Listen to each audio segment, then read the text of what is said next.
Bueno, vamos a hablar brevemente sobre la teoría del consumidor y cómo a través de la resolución de un problema de optimización que tiene el mismo, llegamos a la definición de que la curva de demanda es decreciente en el típico gráfico donde vemos las variables precio y cantidad del mismo bien, en lo que se configura después como lo que llamamos las tijeras de Marshall, ¿sí? Bueno, la teoría del consumidor dice lo siguiente: el consumidor tiene que resolver un problema de optimización que es maximizar su función de utilidad, satisfacción o beneficio, llamémosla utilidad. Y eso está sujeto a la restricción presupuestaria. Vamos a colocar acá restricción presupuestaria.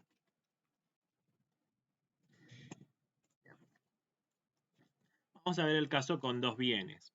Si nosotros tenemos dos bienes, la restricción presupuestaria en forma genérica sería lo siguiente: precio 1 por cantidad 1, vamos a poner Q1 acá, más precio 2 por cantidad 2, ¿sí? Los precios de los dos bienes multiplicados por las cantidades que vamos a comprar, consumir, esto tiene que ser igual o menor que el ingreso o stock de dinero del cual dispone esa persona.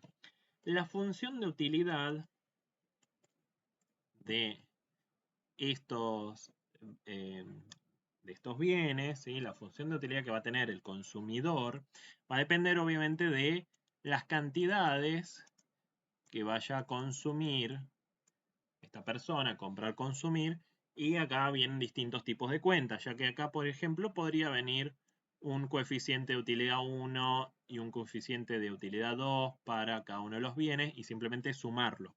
Si el problema fuera así de fácil y le agregáramos las restricciones de no negatividad, que la cantidad 1 y cantidad 2 que vamos a consumir o comprar tienen que ser menores o iguales que 0, entonces esto es un típico problema de programación lineal. Lo que vamos a tener acá simplemente es un gráfico donde vamos a tener cantidad 1 en un eje y cantidad 2 en el otro eje, y vamos a tener una recta que va a estar representando la restricción presupuestaria en este primer cuadrante.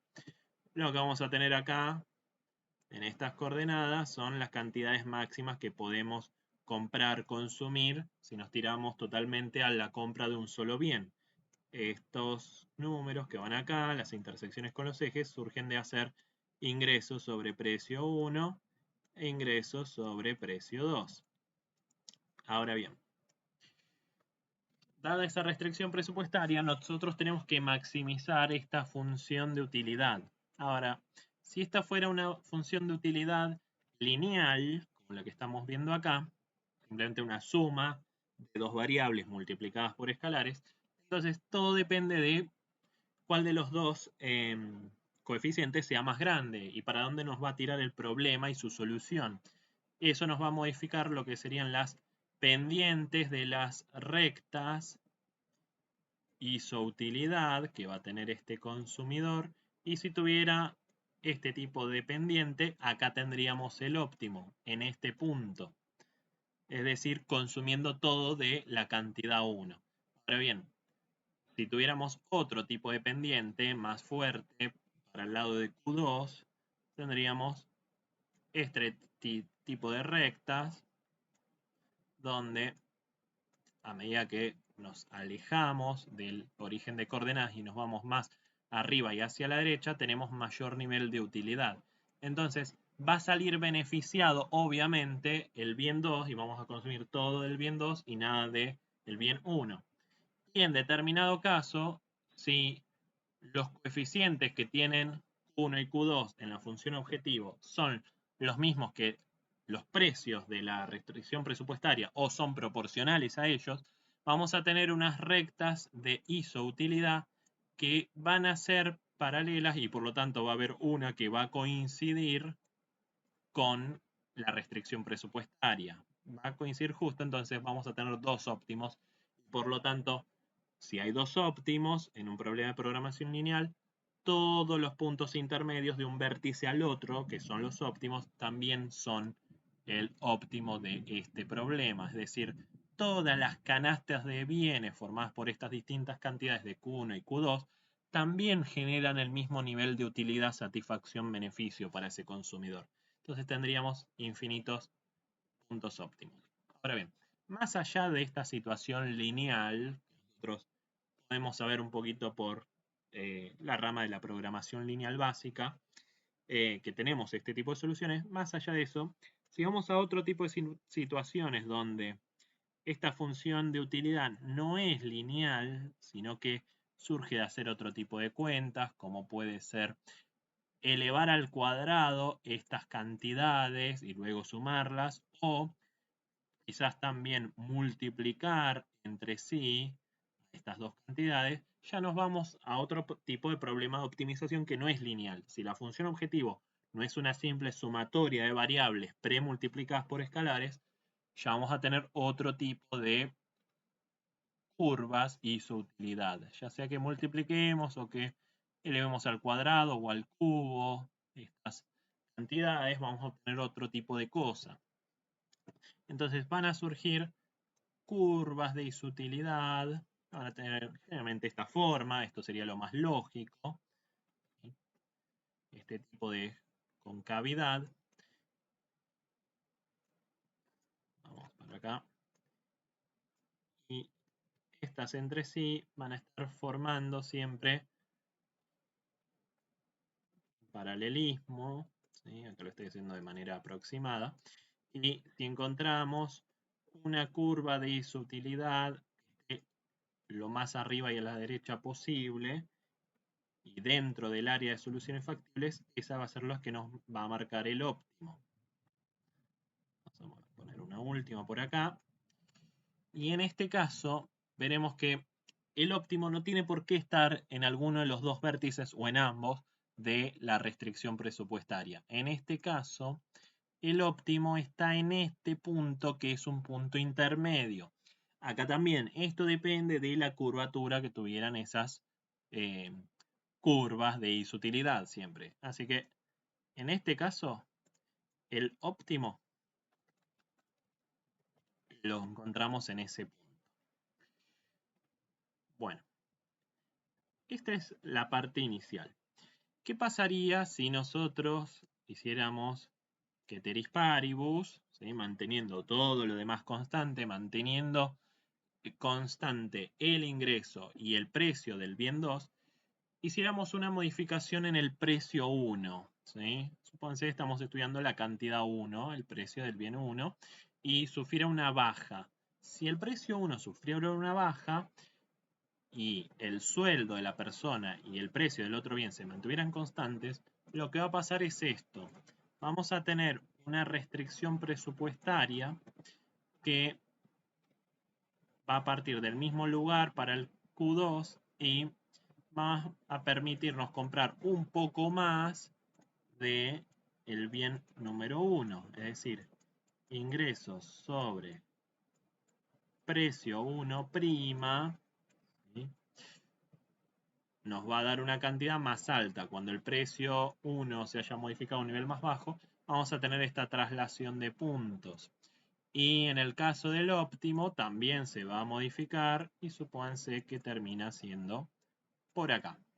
Entonces tenemos este nuevo óptimo, ¿sí?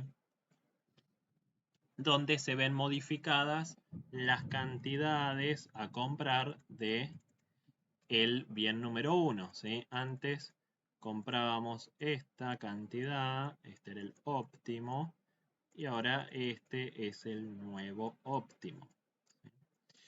Entonces, de esta idea, trabajando con la teoría del consumidor, con este problema que podría ser perfectamente programación lineal, pero para ser un poquito más genéricos, digamos que es una optimización no lineal o no necesariamente lineal, de este gráfico es que sale la idea de que la curva de demanda tiene que ser decreciente, porque lo que vimos acá recién es que para un determinado precio tiene una cantidad determinada que la hallamos en un punto determinado, supónganse por acá. Y para un precio más bajo, ¿sí? Supónganse este era el precio 1 y el otro era el precio 1'. Ahora la cantidad óptima es más alta, ¿sí? Esta cantidad 0 y esta cantidad sub 0', ¿sí? Son diferentes, hay un incremento acá, que lo que genera es esto. Para un precio más bajo, ahora la cantidad pasa a ser un nivel más alto. Pongamos por acá.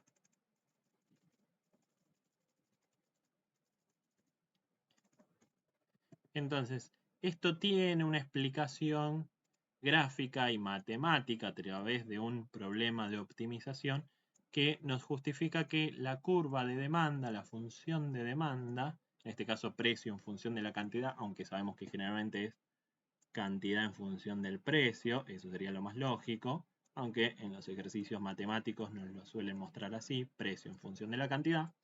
Esa función de demanda es decreciente en este gráfico donde ubiquemos acá en el eje Y a el precio y acá en el eje X a la cantidad, ¿sí? Lo mismo si invirtiéramos ambos ejes y miramos el gráfico de otra manera. Entonces, esta es la explicación a través de la teoría del consumidor, a través de este problema de optimización, de por qué obtenemos esa curva de demanda, en este caso una recta puse, para poner un ejemplo, ¿por qué es decreciente? Bien. Entonces, acá lo que tenemos es una conexión de distintos temas. Podría ser un tema de programación lineal, optimización no lineal, tema de álgebra para ciencias económicas, álgebra lineal, temas de análisis 2 para ciencias económicas, matemática para economista, alguna materia de optimización, métodos numéricos y demás, microeconomía, y conexión con temas básicos de economía y de análisis 1 y de cálculo en una variable. ¿Cómo está conectado un gráfico con el otro? Una mecánica similar hay para el tema de la teoría del productor y por qué la curva de oferta es así creciente. Pero eso es otro tema. Lo que tenemos que recordar acá es que la función de demanda, no en su versión simplificada como solemos ver, materias iniciales donde vemos precio en función de la cantidad, sino entendiéndolo más bien desde un punto de vista más bien económico y no tanto matemático, es una función que no solamente depende del precio del mismo bien, sino que depende de muchas otras cosas. Por ejemplo, el ingreso del productor. Y según ya vimos, como suba y baje el precio, nos va a modificar la cantidad demandada. En algunos otros casos existen demandas que son elásticas perfectamente o perfectamente inelásticas, que por ahí no lo modifica tanto el precio a la cantidad que va a demandar el consumidor. Hay distintos casos. Lo mismo el ingreso del consumidor me modifica y me desplaza la curva de oferta, puede ser para arriba o para abajo. Todo depende del tipo de bien que tengamos. Si es un bien al que nosotros lo consideramos normal o superior, que al subir el ingreso nos trasladamos a una curva de demanda que está más hacia la derecha, entonces vamos a demandar más cantidades para los mismos precios cuando tenemos una modificación en el ingreso, o el bien lo consideramos inferior, por ejemplo es un producto de baja calidad o segunda marca, podríamos decir, que lo veníamos consumiendo porque nuestro sueldo era bajo, cuando nuestro ingreso suba, la demanda de ese bien va a caer. Todo depende del tipo de bien que estemos hablando. Podemos tener distintos desplazamientos en esta curva de demanda para un lado o para el otro. Bien. Lo mismo, también en la función de demanda nos modifican los precios de otros bienes, ¿sí? Depende si estamos hablando de precios de bienes complementarios, precios de bienes sustitutos, ya que esto también me puede generar un desplazamiento en la curva de demanda. Y hay varios otros factores que me pueden modificar, como los gustos y preferencias que tiene el consumidor y cómo van variando a lo largo del tiempo, lo mismo que las modas, ¿sí? Y algunos otros parámetros más que le influyen al consumidor a la hora de decidir su curva de demanda. Por ahí, sí, otro tipo de factores más bien situacionales, que cada situación genera distintas valoraciones y distintos tipos de utilidad para el bien. Bien. Esto fue el resumen de teoría del consumidor y curva de demanda, un enfoque con un poquito de temas gráficos, optimización matemática y tema económico.